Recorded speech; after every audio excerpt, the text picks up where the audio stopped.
I want to ask you something, and I need you to be honest with yourself when you answer. When was the last time you had a real shot at something?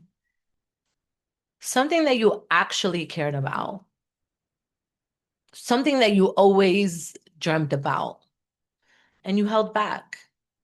Not because you weren't capable, not because the opportunity wasn't real, but because some part of you wasn't sure you deserved it. That's what we're talking about today.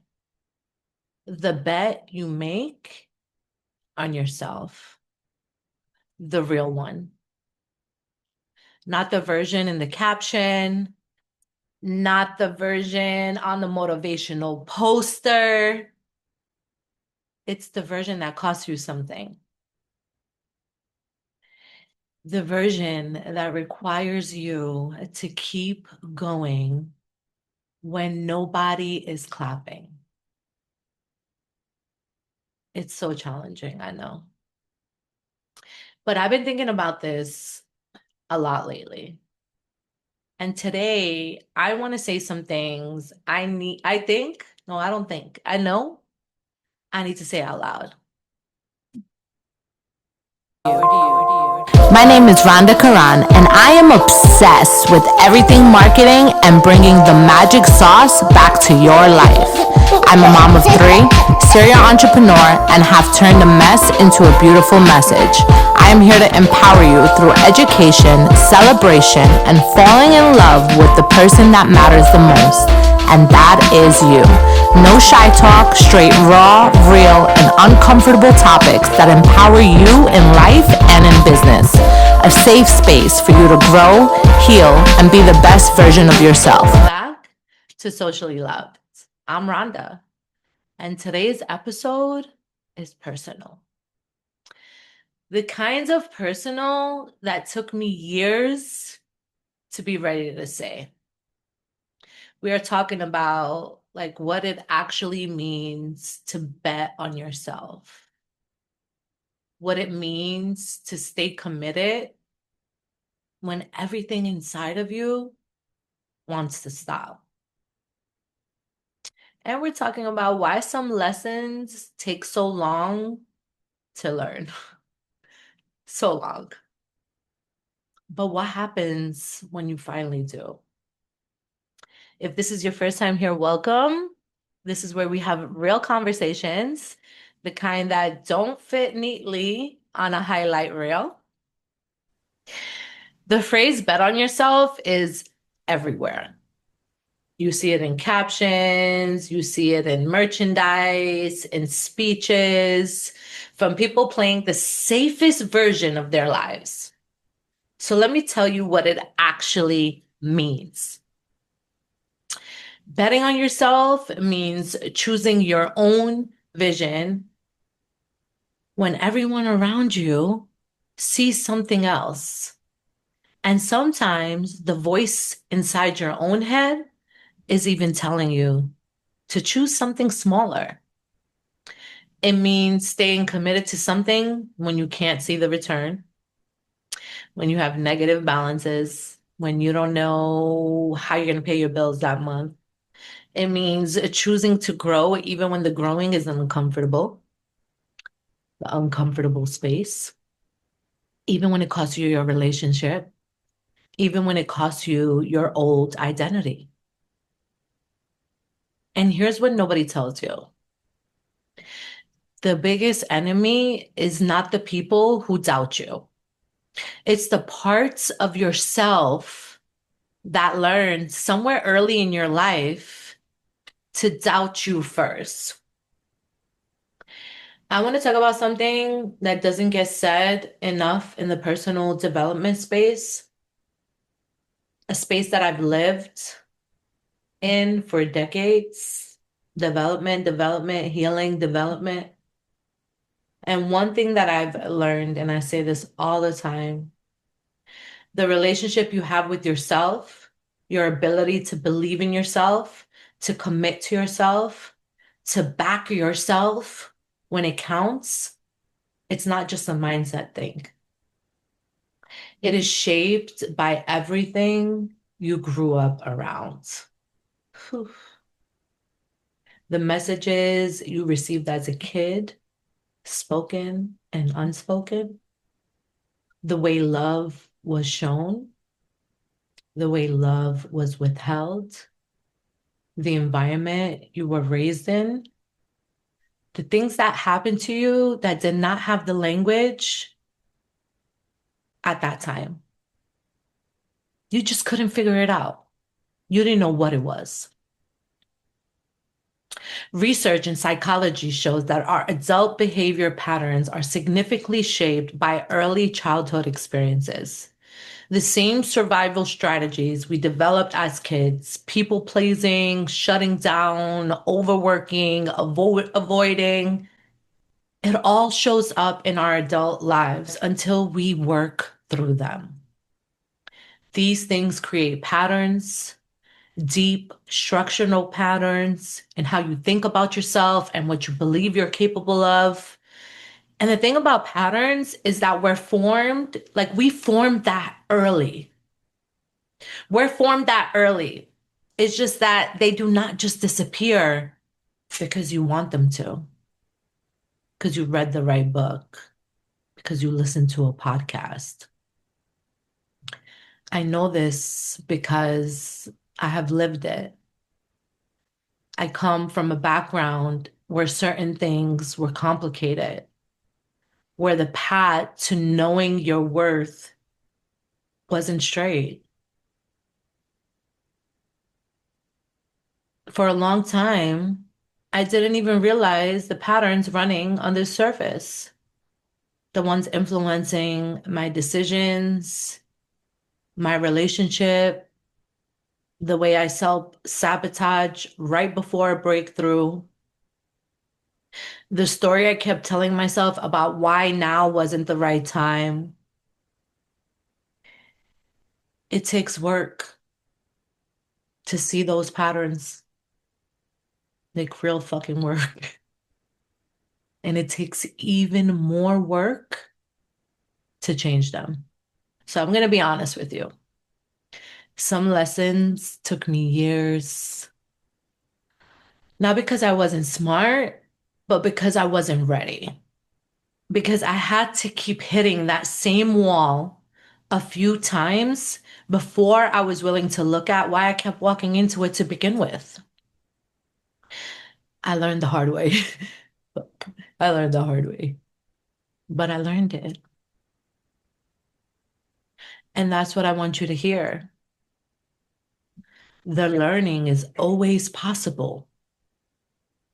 The change, the transformation, it's possible. But only if you're willing to only if you're willing to look at yourself honestly and ask yourself, what's there? Here's something I really want you to sit with. If you keep experiencing the same kind of situation over and over again in relationships, in business, in money, in your health, and you keep asking, why does this keep happening to me? The answer is almost always in what you haven't finished learning. And you should never stop learning. Life is not random. The patterns in your life are reflecting something back at you. The lesson doesn't leave until it teaches you. The lesson doesn't leave until it teaches you. I learned that the hard way too. And this is not a punishment, it's an invitation. I'm inviting you. Every time that situation resurfaces, every time you find yourself in the same dynamic, the same stuck place, the same conversation with yourself, that is your chance to finally get the lesson, to make a different choice. We always know. We just tend to go toward what's comfortable. I've had a few of those, and I'm not going to pretend it was graceful. It wasn't. Some of it was messy. Some of it was painful, painful, painful, painful. It took longer than I would have liked. But on the other side of those lessons, I found something that I could not have found any other way. Clarity about who I am, what I need, what I will and will not accept, what I actually want my life to look like now at 47. Not the version I was performing for everyone else. The real one. Masks off. The real, authentic, genuine one. That clarity, you can't buy that. You cannot shortcut it. You have to earn it. People say I learned that the hard way, like it's a bad thing. I've like completely stopped thinking about it like that. Easy lessons don't stick at all. The things that came easily, that didn't cost me anything, I forgot them. I moved on, whether it's people, places, or things. But the lessons that came through, they came through real pain, real failure, real reckoning. Those are the ones that changed me. Those are the ones that are still with me today. Psychologist Angela Duckworth's research on grit shows that the quality that most predicts long-term success is not talent, not intelligence. It's the combination of passion and persistence. It's the ability to stay committed through failure and discomfort. And notably, most of the grittiest people she studied had experienced real difficulties in their lives. So here's what learning the hard way teaches you that nothing else can. It teaches you what you're actually made of, not what you think you're made of,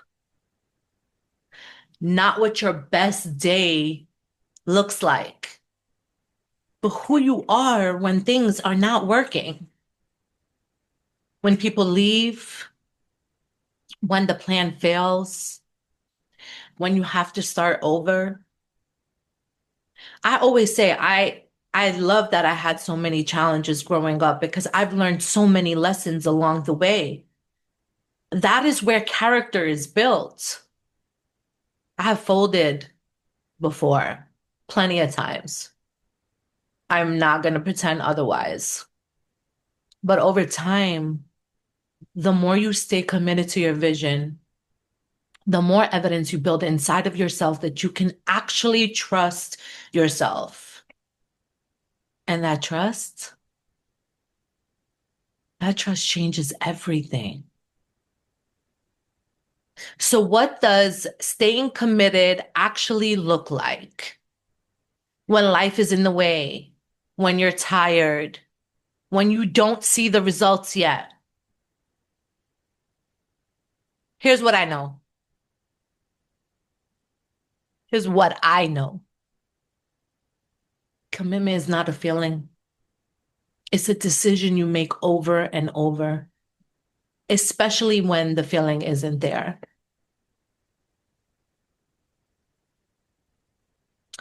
Research on habit formation shows it takes an average of 66 days, not 21 like the old myth, for a new behavior to become automatic. They say 30 days breaks a habit. No, more likely 66 days. And consistency, not intensity, is what builds lasting change. Small, repeated action outperforms big, sporadic effort every time. I too learned that the hard way. The people who eventually win in business, in health, in their personal growth are not the ones who waited, and they're not the ones who wanted it. the most on day one. They are the ones who came back on day 47 when the motivation was gone. On day 200, when it felt like nothing was moving. On day 365, when they could not see the progress, but they kept going anyway. Sometimes it takes years, sometimes it takes days, sometimes it takes hours. Yes, my beautiful grandson. But staying committed also means being honest about what you're running toward versus what you're running from, being honest about your surroundings, talking, not making everything perfect, because some people stay committed to things that are no longer serving them and you're not letting it go. And you're operating out of fear, out of sunk cost, out of not knowing who they are without that thing. Real commitment is aligned commitment. It comes from actually knowing your why, knowing what that vision actually is, and building toward that. Even when the path changes, even when the vision steers a little bit, which it will, the path will change. The path will change. Expect that. The world is moving around you. The destination is yours. The route is negotiable. Here's what betting on yourself looks like in practice.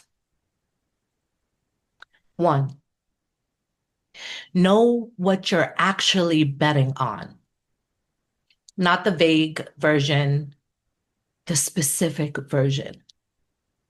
What is the life you're building?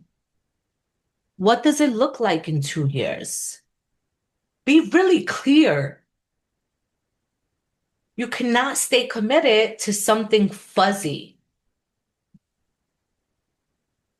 Get clear. Two, identify the pattern that keeps showing up. If something keeps resurfacing over and over, stop asking why it keeps happening to you and start asking what it's trying to show you. Get honest. Talk to a therapist. Maybe journal. I would say use AI, but you have to kind of set up a few dispatches, and that's a whole different conversation. But maybe have the hard conversation with yourself that you've really been avoiding. The pattern will not shift until you see it. Ever. Three, better yourself in small ways first. Make a commitment. Keep it. Repeat. You build self-trust the same way you build any trust, through consistent follow-through over time. I've been in the gym 5 years. I'm just now able to get it. And every day I'm committed to the same exercises. Commitment. Four, protect the commitment from noise. The people around you will not always understand what you're building. Some of them, especially the ones who are comfortable with the old version of you, will push back. That's not your problem to solve. Your commitment is yours. Protect it at all costs. Five, when you fall off, come back without the drama. You're going to miss days. You're going to make decisions that don't align with who you're becoming. That's not failure. That's being human. You're human. Come back. Don't make it a whole thing.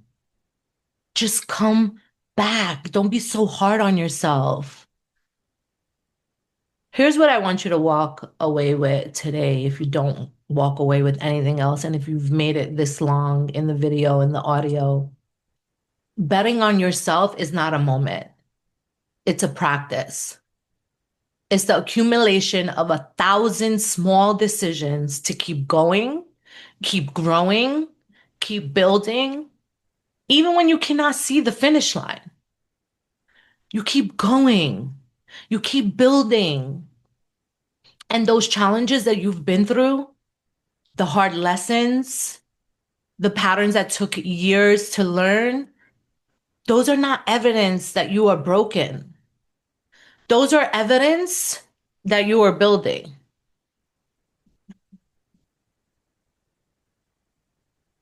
The version of yourself that is coming, the one that is more clear, more grounded, more fully committed to the right things, that version started the moment you decided the lessons were worth learning from. You have already started. Keep going. Keep going. Make those decisions. Stay committed. And if this episode landed with you, share it with someone who needs to hear it. I'm Rhonda. This is Socially Love. Please take care of yourselves. And I'll see you next time.